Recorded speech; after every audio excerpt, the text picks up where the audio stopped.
السلام علیکم. زه یم ګلاله. راځئ چې ورو د پښتو خبرونه.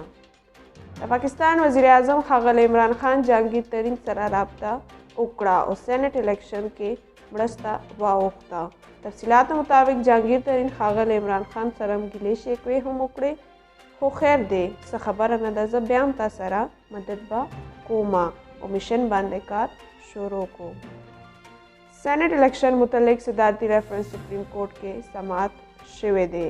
دوران سماعت چیف جسټس تپوس کړی دی چې الیکشن کمیشن د ووټرانو لپاره هدایتنامه جمع کړې او نن د پیپلز پارټي رهنما رضا رباني دلایل ورکوي.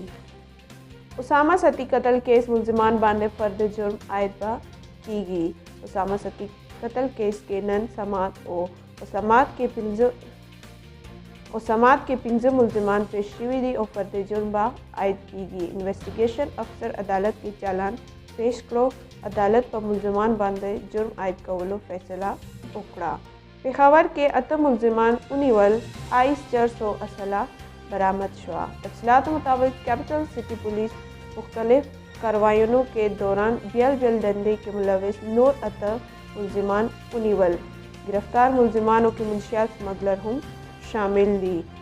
د ملزمانو قبضې نه چرس 15 کیلو او 1500 ګرام نه سیوا آئس او اسلحه برآمد شوه. ټولو ملزمانو خلاف مقدمه درج شوه او تفتیش شروع کو.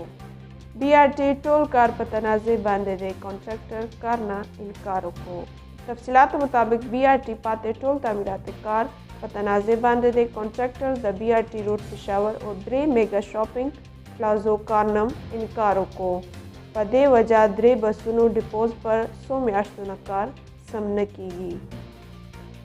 همدې سره د پښتو خبرونه سرته ورسېدل. نور خبرونو لپاره ګورئ CID نیوز نټورک اسلام آباد.